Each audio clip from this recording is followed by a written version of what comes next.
The world is getting crazier. People are acting more and more insane. The end of the world is tomorrow. Tomorrow. There's only one thing to do when the world is falling apart. Listen to Basil and Gonz as they discuss this week's news and events through the lens of Bible prophecy. You are listening to Canary Cry News Talk.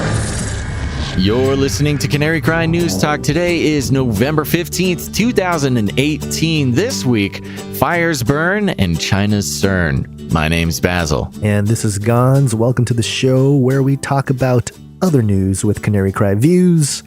And we're going to start off by apologizing to all of our patrons.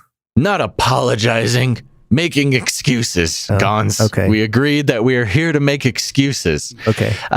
By the way, we just wanted to say real quick, we're going to be doing a double-length extended report this week as a make good for last week. As everybody remembers, I was floating high on pharmakia on my cold medicine last week. Feeling a little bit better this week, so we'll see how it goes. We were not able to record an extended report last week, but good news. We'll be doubling up this week. So everybody on the Patreon can look forward to that. And if you're looking for double your Canary Cry News Talk appetite meal plan, I don't know.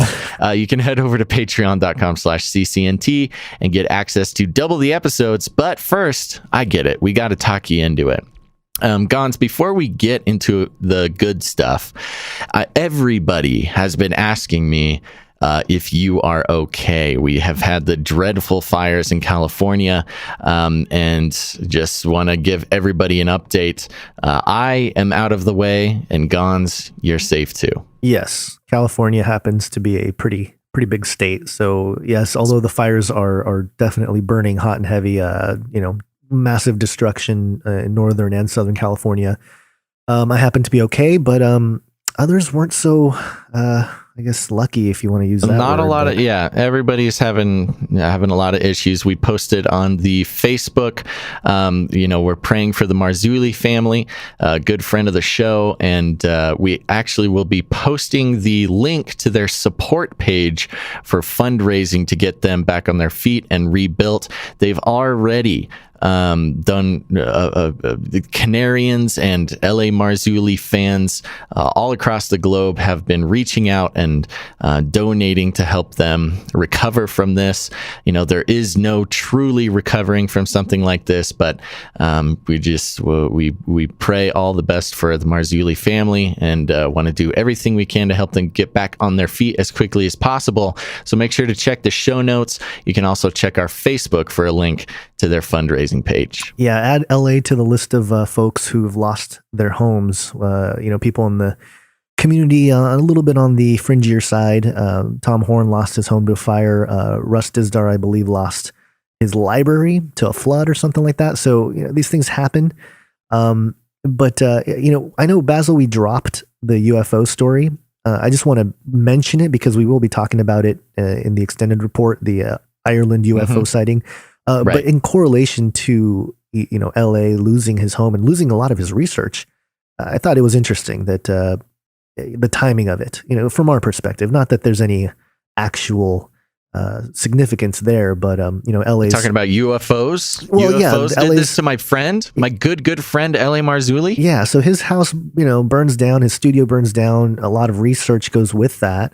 And then, a couple days later, there's a massive UFO sighting from credible people in Ireland. It was just very strange, the timing of it all, from our perspective. A lot of strange stuff surrounding this fire, and there's too much to really get into on this episode. And plus, there's a lot of it floating around, and we haven't been able to really dig deep into a lot of that stuff. There is a lot of talk about direct energy weapons. If you want to know more about that, just Google it. Yeah, pictures as of well. Pictures that reminded a lot of folks on the internet of 9/11 and just scorched cars and things like that, where trees and brush. Yeah, I'm not so convinced on the 9/11 thing, but there are, the town is like the houses were picked out and burned, and the trees around the houses are fine. Yeah, so weird. It's just some suspicious stuff with that, but more than taking up too much time speculating about stuff that we don't have don't have boots on the ground. I would be anxious to talk to LA, see what he thought.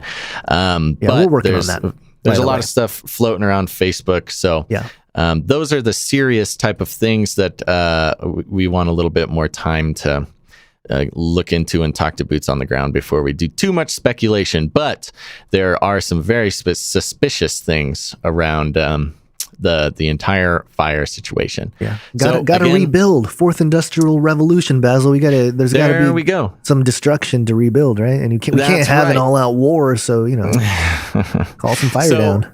Canarians, you guys are the best. Let's help LA Marzulli rebuild. So we'll drop the link. Go to the link. Go to the Facebook. Let's do it. Okay, Gons, you ready to get into it? Amen, Gons. And I want to say at the top of the hour here, I know everybody just got super excited that we're doing an hour. Not this time, but maybe if Patreon gets there, we'll start doing an hour. Gons, I'm a gamer. Yeah, I know we got gamers who listen to this show. We got parents of gamers, and they're really worried about what I'm about to say. But I'm here to say to everybody, a new game has come out. Fallout 76. We've talked about it before. It's in the Fallout franchise. It's a franchise revolving around the rebuilding of civilization after an apocalyptic nuclear war. And boy, howdy, I've been watching the trailers for this game for about a month now. And Gons, this is the one. This is the game that you and I are gonna play, and we are going to live stream. Are you ready? Oh my gosh. We're going to live. Right. We're going to be one of those people. We're twitching, baby. We're Twitch streaming.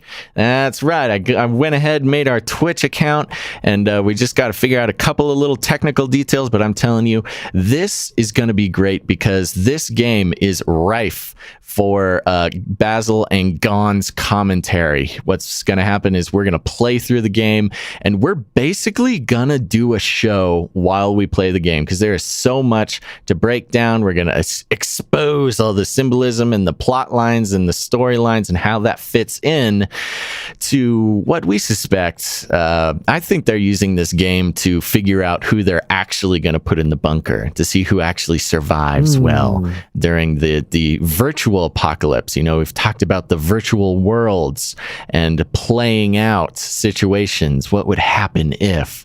And we're going to be a part of that experiment. This whole thing is very uncomfortable for me because I'm not used to seeing like the exploding heads and things like that, but well, Gons, you're jumping the gun a little bit. I did want to see. I have watched some trailers. This game is a little graphic, so it's not for everybody.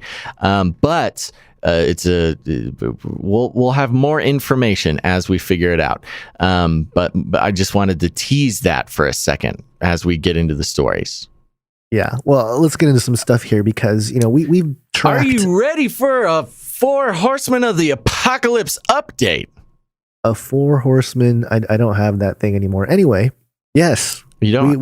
You don't have the jingle? Maybe I do. I don't know. That was me cueing the jingle. The 4 Horsemen of the Technocalypse. Anytime you see the 4 Horsemen, it's something special. There we go. There we go. Come on, guys. Stall for a second there. It's in a different tab. Anyway, yeah, we talked about the Amazon, Jeff Bezos, one of the 4 Horsemen of the Technocalypse, doing a little competition last year. Trying to get the support or get the attention of people around the country. Pitting the cities of America against each other in a gladiator-like battle to win his favor for the new headquarters of Amazon. Yes. And well, as you guys listening probably heard, Amazon ends suspense over HQ by picking New York and DC suburb. Wah, wah. I need that wah, wah, wah. The most boring of options I could have chosen. I got to say, I did not see that coming. Gons, do you have any big revelations or conspiracy theories about these 2 locations? New York, the financial sort of center of America and the world in some regard. Yeah.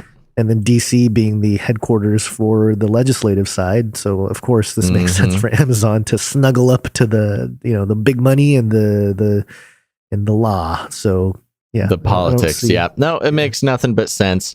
I feel kind of bad for places like Austin and Seattle who like made just embarrassing concessions to try to get Amazon to move in.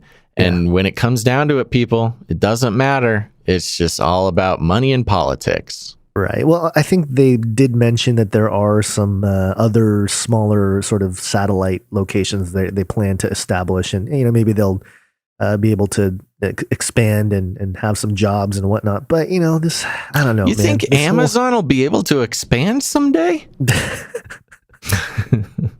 Yeah, they just need to physically get to where they already reach digitally. They just got to build their mark of Bezos on everyone's forehead, and that's the plan, the grand plan. Well, can I give you an update on my former hero, now supervillain? Your greatest disappointment. My greatest disappointment, and yet there's a mustard seed of hope that something good might come out of his demise. Elon Musk, another one of our favorite four horsemen of the technocalypse. You may have remembered when we reported a few weeks ago his Teslaquila plan to sell tequila to fund the ailing car business. Yeah, this is a Mashable article. Yeah. Yes. I was just going to say our theory that it was done to promote the driverless cars. Right. That was our theory. Exactly. Remember? Yeah.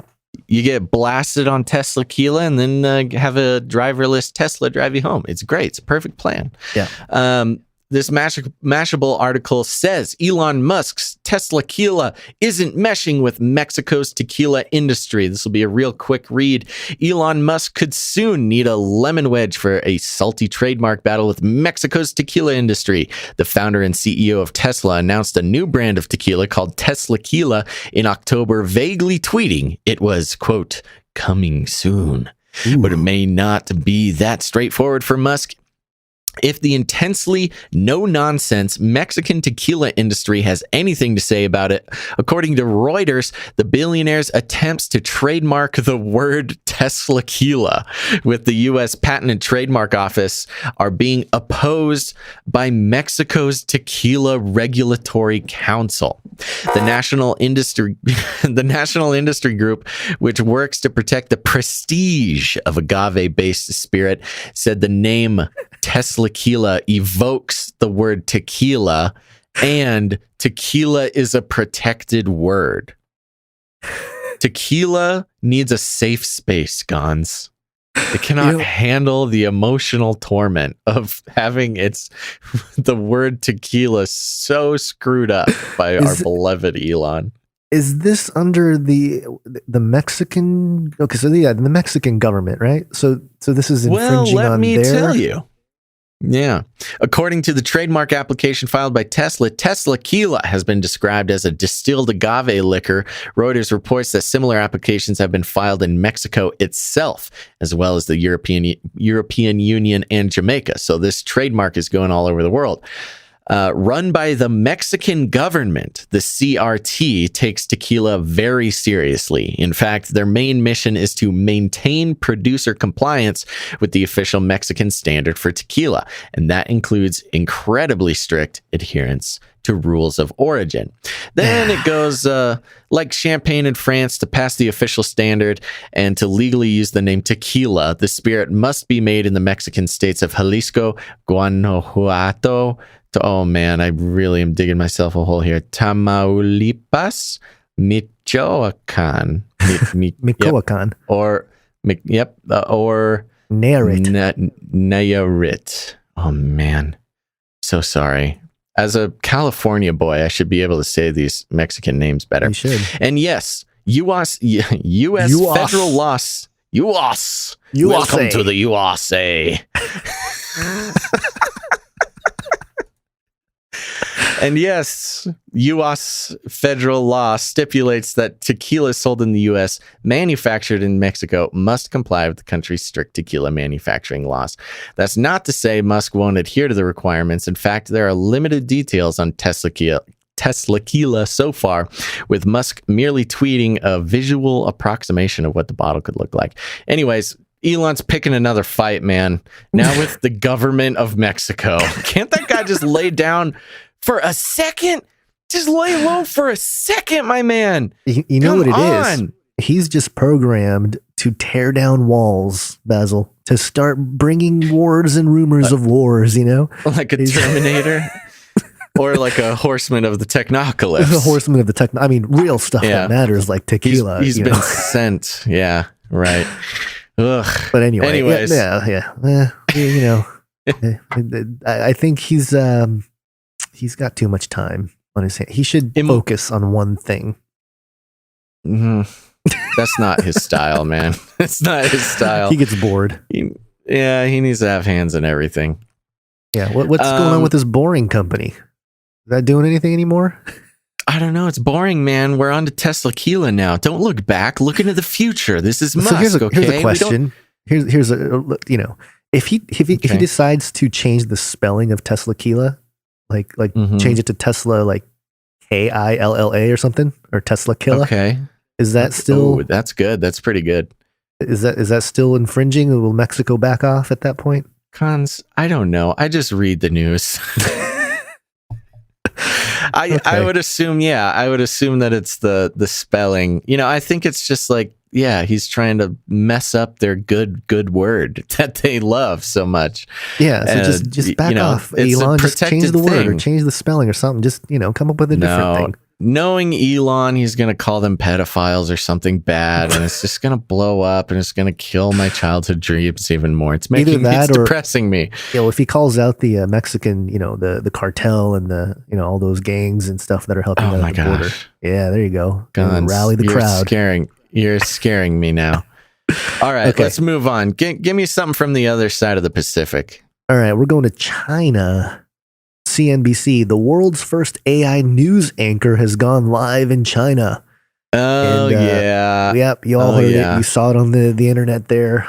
World's first AI anchor. Basically, they got a TV anchor, an AI TV anchor. China's state-run Xinhua news agency has launched an artificial intelligence anchor, a move it claims to be a world's first. And then, quote, English AI anchor debuted on Thursday at the World Internet Conference. And basically, it's really not that. I mean, for people in the West who have seen CGI and stuff, this isn't all that crazy. Although I guess I mean, it is pretty realistic. It's good looking. It's good looking. It's definitely advancing. In fact, part of me thinks that maybe they just modeled. No, they did. They modeled off the guy and then. Right. I don't even know if it's fully CGI. They just take his form. Maybe they did a 3D scan of him or something. Yeah. But here's the funny thing. They say it claims to be the world's first. And here's the thing. He's very convincing in looks. Okay. Yeah. And I've seen some pretty bad news anchors that I think I've thought deep down inside, I think that's a robot, but that's crazy. It couldn't possibly be. It's obviously a person because I was young and I was naive. Right. But this says a move it claims to be the world's first, meaning it's not definitively the world's first. Yeah. Maybe I'm an AI. Yeah. Well, there's the. I mean, I guess I would have to be a news. Oh, don't do that. I thought we would get through without jingling my own voice. But yeah, I mean, watch out, news anchors. This is it. They're coming for your jobs. I was going to say, my initial reaction when I saw this was, hey, if they're going to if the first wave of AI job takeover, massive public job takeover happened to be news anchors, it's kind of like, it's pretty much what they do anyway. True. So it's not really. It's not going to put a huge workforce out of business. That's for sure. It'll be a bunch of people. But the other thing is that I mean, anchoring news is mostly just reading.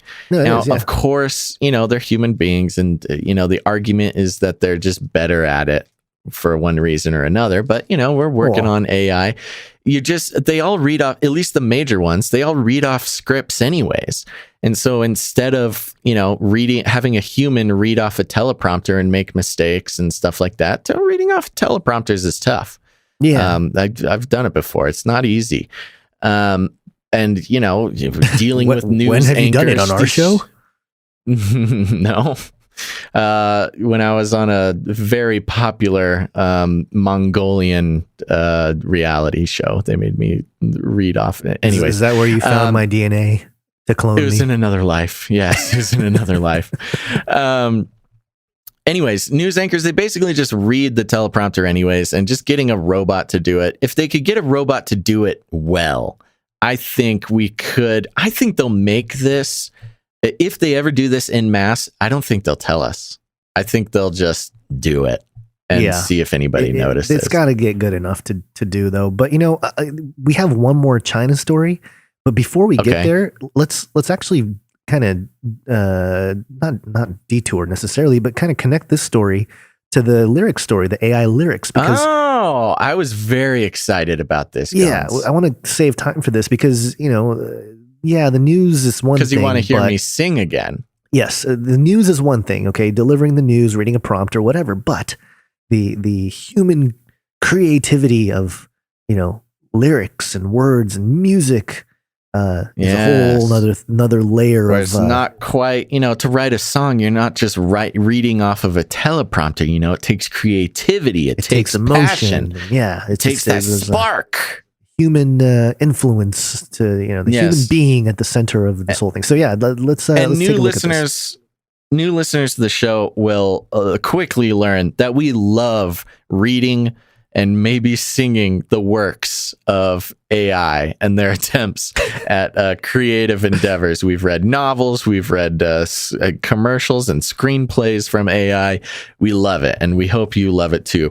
This is, I'm reading this on technologyreview.com. These awful AI song lyrics show us how hard language is for machines. And there's some paragraphs. I'm just going to skip down to the actual lyrics. Everybody here knows how it works. They feed song lyrics into an AI where the AI can learn how songs are written, and then they ask the AI to write its own song. Are you ready for these lyrics, Gons? Yep, here we go. I'm your big and brave and handsome Romeo. You know my secret. You have my second estate. You suit your high origin. You have my cursed youth. You have my life. Thank you. Come on, you remember the voice of the widow. Wow, that's a dark line. I love the girl of the age. I have a regard for the whole. I have no doubt of the kind. I am sitting in the corner of the mantelpiece. That's it. That's the end of the Demonic song. power! Yeah, actually, that makes me worry now. What did I just read? Did I just activate? I think I just activated somebody's MK Ultra programming. If you are a public figure, you need to go hide because somebody's coming for you right now. So there you go. Not good lyrics, but definitely not the worst that I've ever read. Oh, people can read a lot into it. You can definitely become, the machine taps into a deeper consciousness and like all that kind of thing. Maybe I can see people doing that.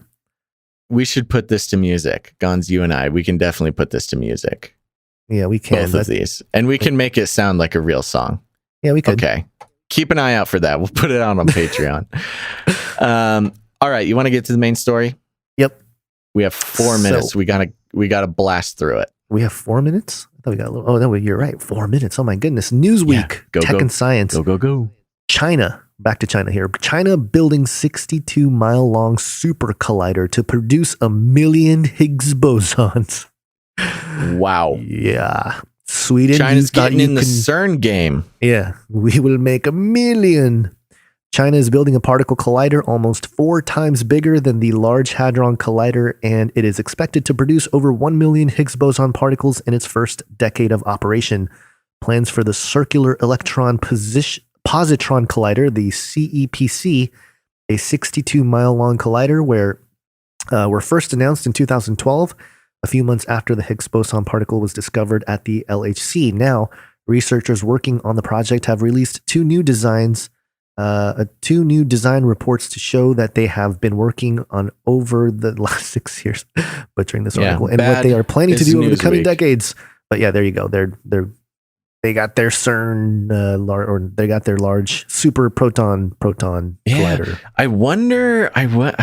We got to look into where the coordinates for this are. Yeah. See if there's any interesting numerology going on there. Yeah. Plus, at the beginning of the show, we were talking about like, hey, maybe this will prove the flat or spherical Earth one way or another, because they're just going to keep digging holes and making these giant colliders, and eventually, the sphere Earth will collapse on itself, or they're just going to fall into to Hades. Well, a flat earther listening might be wondering, I'm not doing the math, but I think a 62-mile long circular collider is going to be about, 20 something miles wide, maybe 40 something miles wide. And there's got to be a calculable curve that needs to happen over that amount. So I don't know. I'll get the flat earth people on it. Yeah, because you got to remember that the CERN in Switzerland there is 26 or 27 miles, and then the super collider that they were going to make in Texas called Desertron that they actually abandoned allegedly. Yeah, that was supposed to be 54 miles in diameter. So this is even bigger than that. This is, why? Like eventually, are they just going to try to create like, quote unquote, the Ring of Saturn or something? Like, what are they doing? Are they just going to make? You know what they say, Gons? Everything's bigger in China. Is it? Thank you. Thank you. Sorry, Texas. Yep. So there we go. I mean, we're going to be opening up portals all over this good Earth, no matter the size or shape. But this is you talk about the energy and just the cosmic anomalies that they're going to be setting off in this thing. I mean, this thing is almost triple the size, a little over double the size of the current Large Hadron Collider. And so, just the energy costs of this thing alone. I mean, you got to build a few more dams on the Yangtze River just to power this thing. I figured it out. They're doing this just to mine crypto. They just want a giant 62 collider. Oh my gosh! So what if you could mine crypto with a hadron collider? Oh, that's probably it. You figured it out. All right, story's over. Show's over, everybody. Thanks, everybody, for listening to this. Hey, if you got friends who are off listening to other news shows, you got to let them know. You got to add us into the roster, because that's the only place. This is the only place you're going to hear the ground-pounding news stories like you heard today. Go ahead, let them know. Rattle some cages. Blockchain. I want to shake things up, stir up some controversy, rattle a few cages.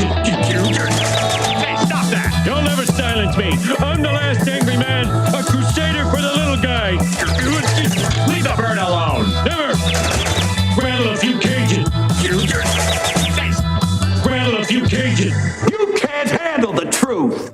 That's right, everybody. Tell your friends, come listen to Canary Cry News Talk, because that's where it's all going down. And hey, if you want double the Canary Cry News Talk, and in this case this week, triple the Canary Cry News Talk, head over to patreon.com/CCNT. Sign up to be a donor. It is so helpful, and we are so grateful for all you Patreon supporters. Thank you so much, and we promise to keep getting out that bonus material to you. And that's all, folks. Thanks for listening to this episode of Canary Cry News Talk. Make sure to tune in next time, but until then, think outside the cage. I think I did that last time.